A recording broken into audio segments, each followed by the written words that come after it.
Hey guys, welcome to government jobs Gyan YouTube channel. Guys, आज की इस वीडियो में हम बात करेंगे एसबीआई क्लर्क के recruitment notification online form apply process के बारे में। जी हाँ दोस्तों, स्टेट बैंक ऑफ इंडिया ने 13,735 जूनियर एसोसिएट क्लर्क के खाली पदों को भरने के लिए नोटिफिकेशन रिलीज किया था। कैसे आप इस भर्ती के लिए अपने फॉर्म अप्लाई कर सकते हो बिना कोई मिस्टेक किए हुए, इसकी पूरी जानकारी हम आपको स्टेप बाय स्टेप रजिस्ट्रेशन से लेकर प्रिंट तक देंगे। बस आपको इस वीडियो को स्किप के बिना शुरू से लेकर एंड तक देखना है। उसके बाद वीडियो पसंद आए तो इसे लाइक और शेयर कर दें, चैनल पर नए हो तो इसे सब्सक्राइब कर ले। साथ ही साथ गाइड, इस फॉर्म को अप्लाई करते हुए जो भी प्रॉब्लम आपके सामने आ रही है उन सभी का हल आपको इस वीडियो में मिल जाएगा। और हम आपको ये भी बताएंगे कि कौन सी वो कॉमन मिस्टेक है जिसे करने से आपके एप्लीकेशन फॉर्म रिजेक्ट हो सकते हैं। तो आपको इसे अपने माइंड में रखना है और इसे अवॉइड करते हुए ही आपको अपने फॉर्म अप्लाई करने हैं। तो बिना कोई वक्त गंवाए चलिए शुरू करते हैं। आपको इस वीडियो के डिस्क्रिप्शन बॉक्स में हमारी वेबसाइट IND-sarkari-naukri.in के इस पेज का लिंक मिल जाएगा। यहाँ पर आपको इस भर्ती के रिगार्डिंग सभी डिटेल्स प्रोवाइड कर दी गई है। स्टेट बैंक ऑफ इंडिया ने जूनियर एसोसिएट क्लर्क के 13,735 खाली पदों को भरने के लिए नोटिफिकेशन रिलीज किया था।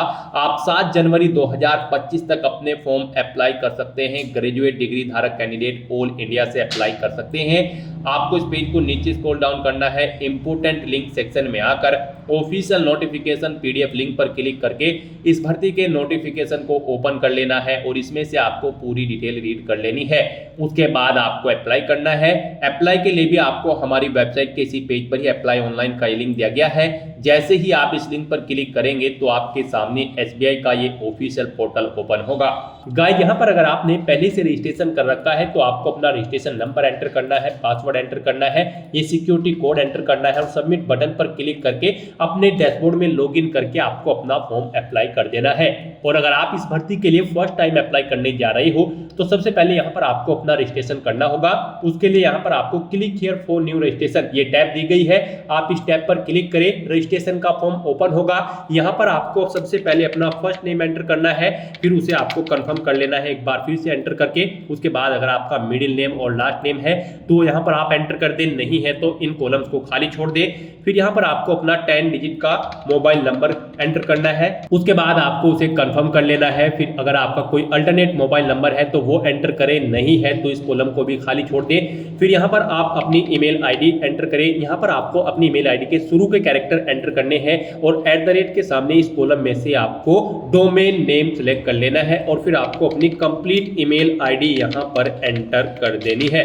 उसके बाद यहाँ पर आपको ये कैप्चा कोड एंटर करना है और फिर आपको सेव एंड नेक्स्ट ऑप्शन पर क्लिक करना है। फिर आपके सामने कुछ इस तरह से इंटरफेस ओपन होगा। यहाँ पर आपको एक रजिस्ट्रेशन नंबर और आपका पासवर्ड प्रोवाइड करा दिया गया है। ये रजिस्ट्रेशन नंबर और पासवर्ड आपकी रजिस्टर्ड ईमेल आईडी और मोबाइल नंबर पर भी सबमिट किए गए हैं। आपको इन्हें केयरफुली नोट डाउन करके रख लेना है फ्यूचर यूज के लिए। और अब यहाँ पर आपको अपना फोटो और सिग्नेचर अपलोड करना है। उसके लिए यहाँ पर आपको गाइडलाइन दी गई है, guideline for scanning the photograph and signature. आप इस लिंक पर क्लिक करें और अपने फोटो और सिग्नेचर के साइज यहाँ पर चेकआउट कर ले। गाइस, यहाँ पर आपका फोटो 20 से 50 KB के बीच में होना चाहिए, JPG या फिर JPEG फॉर्मेट में, और सिग्नेचर आपके 10 से 20 KB के बीच में होने चाहिए। यहाँ पर व्हाइट पेपर पर ब्लैक इंक पेन से आपके सिग्नेचर होने चाहिए 10 से 20 KB के बीच में, JPG या फिर JPEG फॉर्मेट में। तो अब यहाँ पर आपको अपना फोटो और सिग्नेचर अपलोड करने हैं। उसके लिए आपको यहाँ पर चूज फाइल बटन पर क्लिक करना है, फाइल को सिलेक्ट करना है और अपना फोटो और सिग्नेचर आपको यहाँ पर 1 बाय 1 करके अपलोड कर देने हैं। उसके बाद आपको नेक्स्ट ऑप्शन पर क्लिक करना है।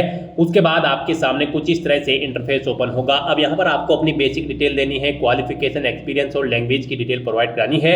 अब यहाँ पर आपको सबसे पहले अपना सर्कल सिलेक्ट करना है, किस सर्कल के लिए आप इस भर्ती के लिए अप्लाई करना चाहते हैं। उसके बाद यहाँ पर आपको अपना स्टेट सिलेक्ट करना है, किस स्टेट में आप जॉब करना चाहते हैं। यहाँ पर आपको सर्कल के अकॉर्डिंग स्टेट के ऑप्शन शो कर दिए जाएंगे। उसके बाद यहाँ पर आपको लोकल लैंग्वेज सिलेक्ट कर लेनी है प्रोफिशिएंसी टेस्ट के लिए। उसके बाद यहाँ पर आपको पूछा गया है कि क्या आपने 10th और 12th स्टैंडर्ड की मार्कशीट के सर्टिफिकेट में यहाँ पर आपके पास उस सर्किल की लोकल लैंग्वेज थी एक सब्जेक्ट के रूप में जिस सर्कल के लिए आप अप्लाई करने जा रहे हैं। तो यहाँ पर आपको यस ऑप्शन सिलेक्ट करना है। आपके पास उस सर्कल की लोकल लैंग्वेज की नॉलेज होनी चाहिए और 10वीं 12वीं में में आपके पास एज ए सब्जेक्ट यहाँ पर वो लैंग्वेज आपके पास होनी चाहिए। तो यहाँ पर आपको यस ऑप्शन सेलेक्ट करना है। उसके बाद आपको यहाँ पर अपनी कैटेगरी सिलेक्ट कर लेनी है। उसके बाद यहाँ पर आपसे पूछा गया है अगर आपकी कोई सब कास्ट है तो वो यहाँ पर आप एंटर कर दे, नहीं है तो इसे खाली छोड़ दें। फिर यहाँ पर आपसे पूछा गया है कि क्या आप यहाँ पर ट्रेंड अप्रेंटिस है एसबीआई के, अगर है तो यस करें और फिर उसकी डिटेल दे,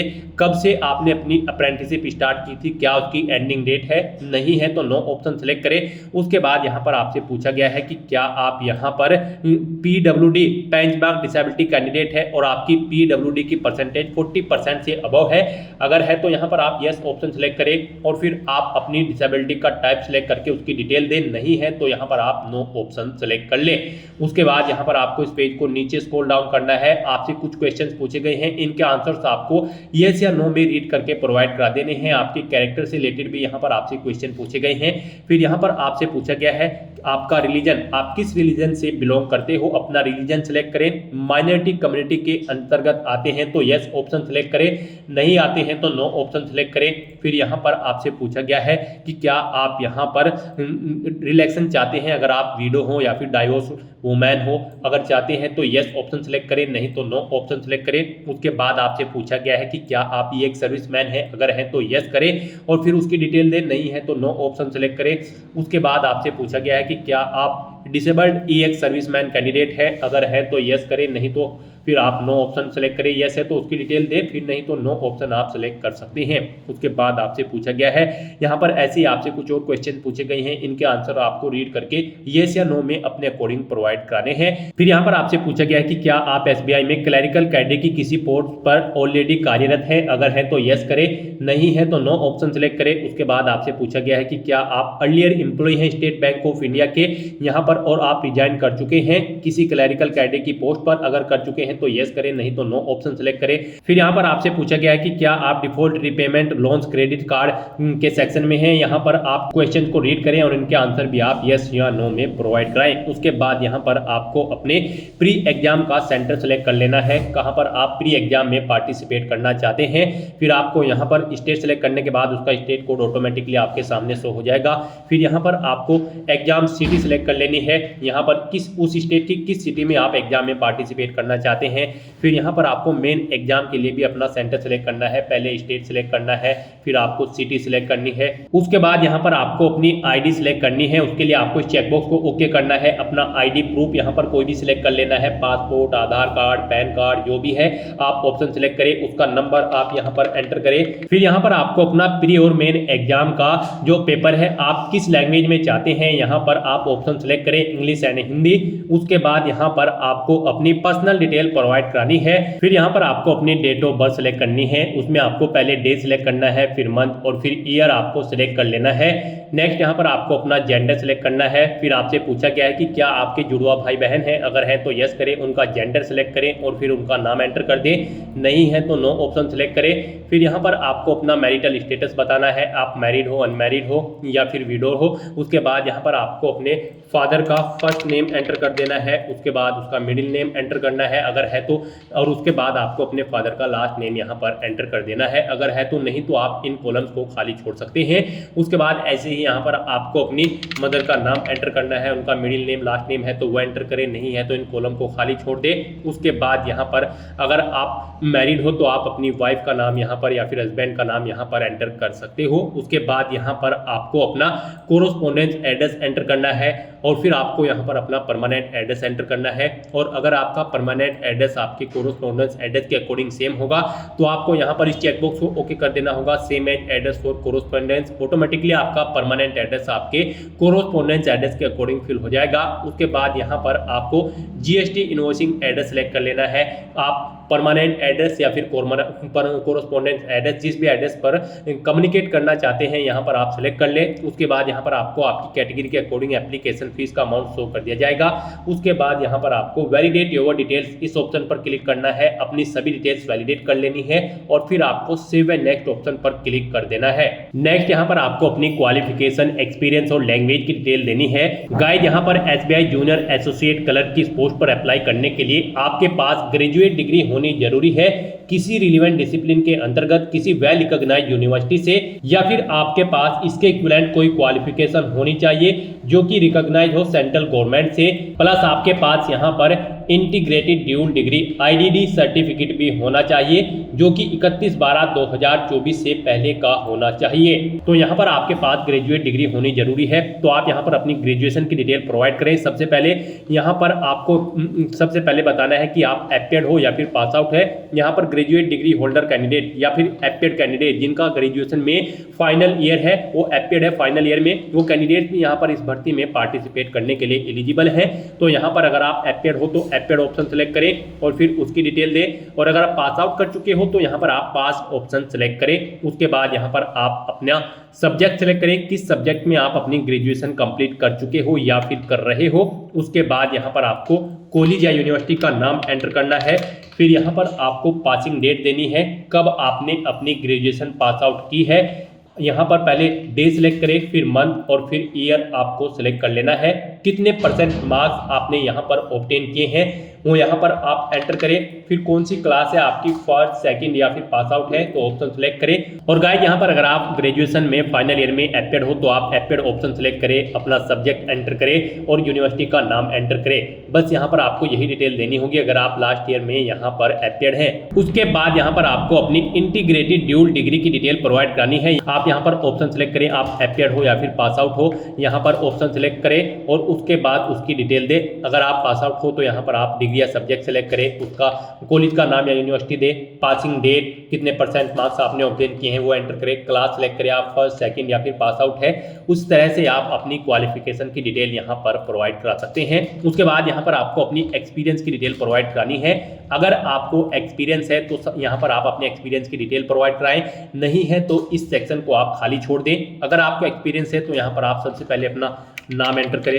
उसके बाद यहाँ पर आप अपनी डेजिग्नेशन एंटर करें, किस डेजिग्नेशन पर आप कार्यरत थे। उसके बाद कब से कब तक आपको वर्किंग एक्सपीरियंस है वो डेट सेलेक्ट करें। फिर नेचर ऑफ ड्यूटी यहाँ पर प्रोवाइड करें। अगर आप जॉब छोड़ चुके हैं तो उसे छोड़ने का कारण दें और कितने ईयर का आपको एक्सपीरियंस है। यहाँ पर ये आपकी डेट्स के अकॉर्डिंग कैलकुलेट होकर आ जाएगा। आप यहाँ पर अगर आपको एक से ज़्यादा जगह वर्किंग एक्सपीरियंस है तो आप ऐड मोर ऑप्शन पर क्लिक करें, एक और सेम ऐसी ही रो यहाँ पर ऐड हो जाएगी और उसमें आप अपने एक्सपीरियंस की डिटेल प्रोवाइड करा दें। उसके बाद यहाँ पर आपसे पूछा गया है कि क्या आपने प्री एग्जाम की ट्रेनिंग ले रखी है। यहाँ पर अगर ले रखी है तो आप यस ऑप्शन सेलेक्ट करें, फिर आप स्टेट सेलेक्ट करें, किस स्टेट से ली है। उसके बाद आपका स्टेट कोड ऑटोमेटिकली आपके स्टेट के अकॉर्डिंग शो हो जाएगा। फिर यहाँ पर आपको centre of pre examination training देना है, किस सेंटर पर आपने प्री एग्जामिनेशन ट्रेनिंग ली थी वो आप सिलेक्ट करें। और अगर आपने यहाँ पर ट्रेनिंग नहीं ले रखी है तो यहाँ पर आप नो ऑप्शन सेलेक्ट करें, फिर आपको ये डिटेल्स प्रोवाइड नहीं करानी होगी। उसके बाद यहाँ पर आपको अपनी लैंग्वेजेस की डिटेल प्रोवाइड करानी है। यहाँ पर आपको हिंदी लैंग्वेज को यहाँ पर रीड करना आना चाहिए, राइट और स्पीक करना आना चाहिए। उसके बाद आप कोई और लैंग्वेज अगर यहाँ पर जानते हैं जैसे कि इंग्लिश या फिर उर्दू या फिर कोई अन्य तो उसका नाम यहाँ पर एंटर करें, उसके बारे में डिटेल प्रोवाइड कराएं। नहीं जानते हैं तो आप यहाँ पर इन कॉलम्स को खाली छोड़ सकते हैं। हिंदी लैंग्वेज आना आपको यहाँ पर मस्ट है। उसके बाद यहाँ पर इन सभी डिटेल्स को फिल करने के बाद आपको वैलिडेट योर डिटेल्स इस ऑप्शन पर क्लिक करना है, अपनी सभी डिटेल्स को वैलिडेट कर लेना है और फिर आपको सेव एंड नेक्स्ट ऑप्शन पर क्लिक कर देना है। फिर पीछे आपने जो डिटेल्स फिल की हैं उनका पूरा प्रीव्यू यहाँ पर आपको शो कर दिया गया है। आपको इस पेज को नीचे स्क्रॉल डाउन करना है, कहीं पर कोई मिस्टेक है तो आप बैक बटन पर क्लिक करके एडिट कर सकते हैं, नहीं तो आपको इस चेकबॉक्स को ओके करना है। और फिर यहाँ पर आपसे पूछा गया है कि क्या आपने जो नाम भरा है वो यहाँ पर आपका एग्जैक्टली मैच है आपके आईडी प्रूफ से।